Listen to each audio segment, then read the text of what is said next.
আজকে আমরা metro rail করে কোথায় যাচ্ছি বন্ধুরা? তো হ্যালো এভরিওয়ান, সবাই কেমন আছেন? আশা করছি সবাই অনেক অনেক ভালো আছেন। সত্যি কথা বলতে আমার মেট্রো রেলে করে কোথাও যেতে অনেক বেশি ভালো লাগে, কারণ খুবই অল্প টাইম লাগে কোথাও যাওয়ার জন্য।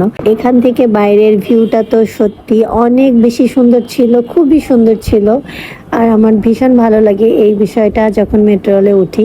তো এই তো আমরা আমাদের গন্তব্যে চলে আসছি। এখন আমরা নেমে গিয়েছি মেট্রো রেল থেকে।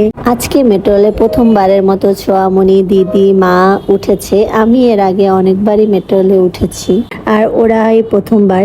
তো আমি এই তো এখান দিয়ে একটু হেঁটে হেঁটে যাচ্ছিলাম। সোয়া আমার কয়েকটা ভিডিও শ্যুট করে দিচ্ছিল, আর এগুলো সোয়ামণি করে দিয়েছে। তো কেমন হয়েছে অবশ্যই কিন্তু কমেন্ট করে জানাবেন বন্ধুরা। তো এই তো আমরা এইখানটাতে চলে আসছি, আর এখান থেকে বাইরের ভিউটাও সুন্দর ছিল। আর সোয়ামণি ওর মার সাথে চলে যাচ্ছিল, হঠাৎ করে আমার কথা হয়তো বা মনে পড়েছে, আবার দৌড়ে আসলো।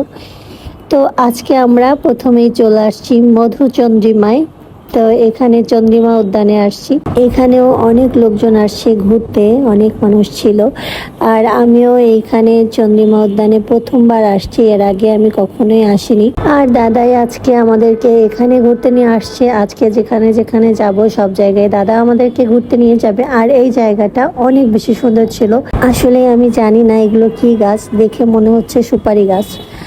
আপনারা জেনে থাকলে অবশ্যই কিন্তু কমেন্ট করে জানাবেন এগুলো কি গাছ। আর এখানে এতটা সুন্দর গাছপালা একদম ঘেরা, অনেক বেশি সুন্দর লাগছে। আর এক একটা গাছ অনেক বড়।